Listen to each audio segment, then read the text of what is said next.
Vamos a ver conceptos básicos de teoría del fuego, ¿vale? Vamos a verlos muy resumidos, pero es importante que tengamos claro lo que se produce en un incendio para luego entender cómo esto puede variar en función del factor que estemos estudiando. Como ya hemos dicho, la combustión es una reacción química, ¿vale? Una reacción química quiere decir que tenemos unos productos y vamos a tener, tenemos unos reactivos, perdón, y vamos a tener unos productos diferentes a los que teníamos en un principio. Hay una descomposición química, hay una reacción química, ¿vale? Tenemos unos reactivos y luego tendremos unos productos.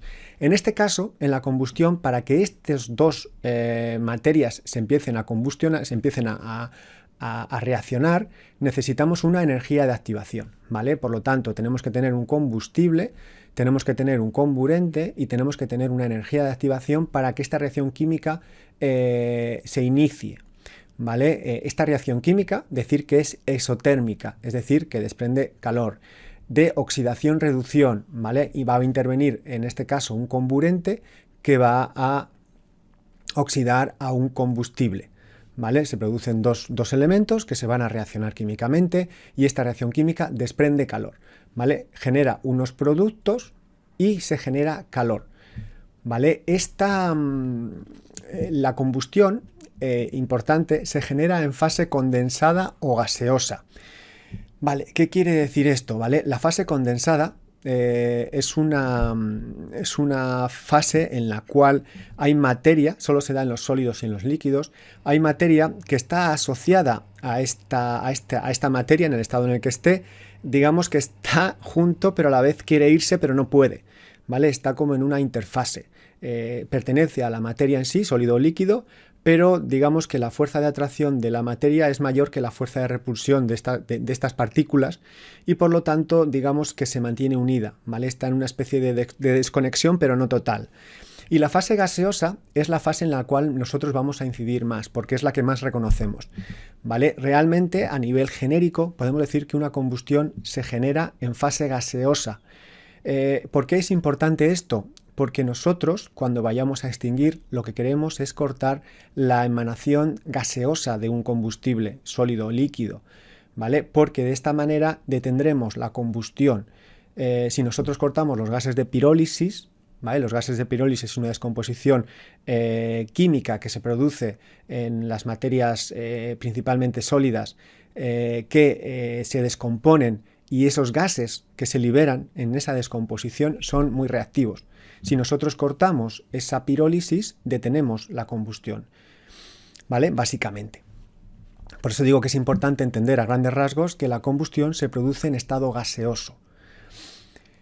Vale, y luego, ¿qué se produce en esta combustión? Como hemos dicho, se produce, tenemos una reacción química que produce unos productos, ¿vale? En estos productos vamos a tener lo que se va a conocer como el humo, que vamos a verlo a continuación, y también generalmente llamas, ¿vale? Generalmente hay unas combustiones en las cuales no se genera una llama, es una combustión incandescente, pero a nivel genérico vamos a hablar de que en un incendio, en una combustión, se generan llamas.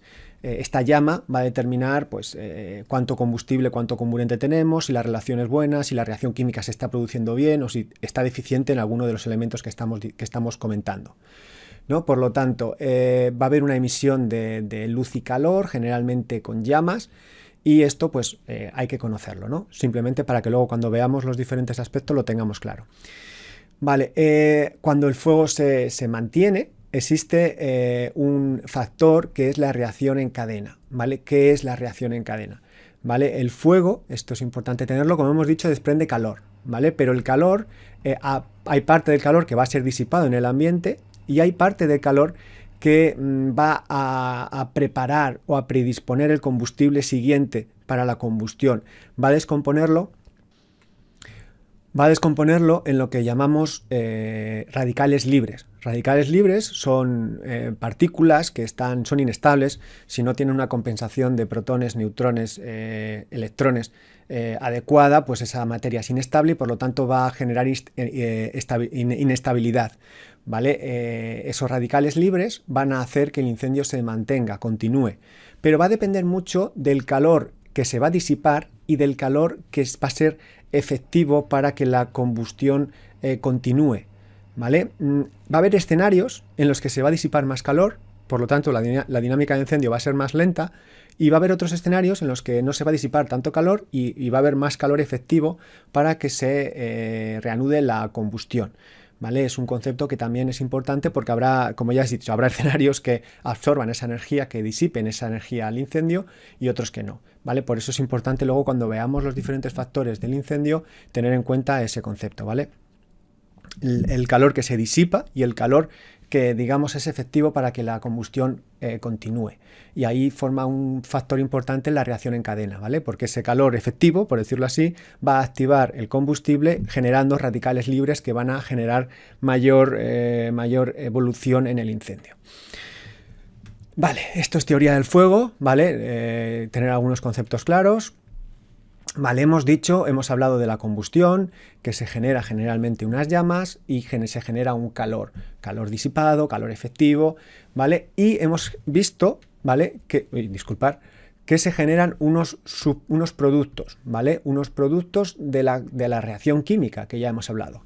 Esos productos de la reacción química es lo que va a componer el humo, el humo, en este caso tiene el acrónimo S, smoke, y va a generar el humo. Es decir, el humo nos va a dar una información porque nos va a decir lo que se está descomponiendo, ¿vale? La combustión genera un humo, dependiendo de las circunstancias, ese humo será diferente, dependiendo del combustible, dependiendo de cómo se realice esa reacción química, si está deficiente en comburente, en combustible, etcétera, ¿vale? Por lo tanto, a grandes rasgos, ¿vale? Nosotros podemos tener una combustión completa, en el cual, pues, como por ejemplo en el caso del metano, ¿vale? Reacciona prácticamente en unas condiciones idóneas tanto de combustible como de comburente. Eso quiere decir que se va a formar en este caso dióxido de carbono, agua y otros productos dependiendo de la temperatura que alcance el incendio, ¿vale? Pero va a ser una combustión lo que nosotros vamos a entender como más limpia, más completa, ¿vale? Una combustión, por ejemplo, la de nuestra casa, si ponemos una botella de butano, ¿vale? Se genera una combustión en el cual, pues, existe si el aparato funciona bien, existe una relación buena en la cual, pues, el combustible y el comburente reaccionan de manera, vamos a decir, perfecta y se producen unos productos. Pero en este caso, uno de los productos que se generan en las combustiones completas es dióxido de carbono. Vale, aparte de otros, dependiendo de la temperatura que alcance la combustión, ¿vale? Se descomponen los elementos que existen alrededor, el nitrógeno está en el aire, a ciertas temperaturas se pueden producir óxidos de nitrógeno, por ejemplo. Pero bueno, en este caso nos vamos a concentrar en el dióxido de carbono. El dióxido de carbono es asfixiante porque baja el porcentaje de oxígeno en el aire, pero no es tóxico. Por supuesto, vamos a tener esto claro, y no es inflamable, ¿vale? Y luego tenemos las combustiones incompletas, en las cuales, en función de cómo sea de incompleta, es decir, cuando decimos que una combustión es incompleta, es que es tan deficiente en este caso, combustible-comburente. La relación combustible-comburente no es la idónea y por lo tanto la combustión es más o menos incompleta. En este sentido, cuando las combustiones son incompletas, se libera en los productos de dicha reacción, también se libera dióxido de carbono, pero dependiendo de cómo esté de incompleta esta reacción, esta combustión, también se libera monóxido de carbono, ¿vale? Contra más incompleta, mayor monóxido de carbono se libera. ¿Cuál es la diferencia entre uno y otro? El monóxido de carbono es un gas inflamable y además es tóxico. Aparte de asfixiante, que reduce el tanto por ciento de oxígeno, es bastante tóxico, ¿vale? Es bastante tóxico porque cuando nosotros lo respiramos se introduce en los alveolos, llega hasta los alveolos y se produce un intercambio gaseoso a la sangre, ¿vale? Y es muy... pues se introduce a la sangre y por lo tanto se produce una contaminación a través de todo el cuerpo, ¿no? A grandes rasgos. Entonces, el monóxido de carbono, aparte de muy tóxico, es inflamable. Esto puede hacer que, por ejemplo, en un incendio tiene una temperatura de autoinflamación de 609 grados aproximadamente y que se alcancen unas temperaturas elevadas en los gases de incendio y se autoinflame, dependiendo de la concentración de monóxido de carbono que tengamos, que va a depender de lo mal que se haga la reacción, ¿vale? Una combustión más incompleta genera mayor monóxido de carbono y por lo tanto un riesgo mayor en los gases que se han producido. También las combustiones incompletas generan partículas parcialmente quemadas o no quemadas, ¿vale? Como es el carbono y el hidrógeno, ¿vale? Se producen realmente el color del humo, lo comportan partículas en suspensión de carbono que dan esa tonalidad, ese color al humo, ¿no? Y estas partículas como es una combustión incompleta, no se han combustionado, no han reaccionado y por lo tanto están contenidas en el humo. Esto hace que el humo o los gases de incendio puedan tener, si se cumplen las condiciones, unas características mucho más inflamables. Contra más incompleta sea la combustión, más reactivo puede ser el gas que se genera producto del incendio.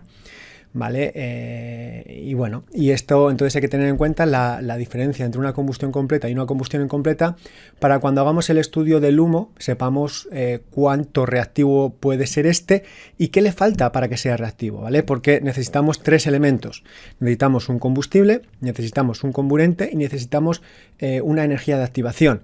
Si nosotros tenemos que el humo está caliente, podemos tener ya la energía de activación.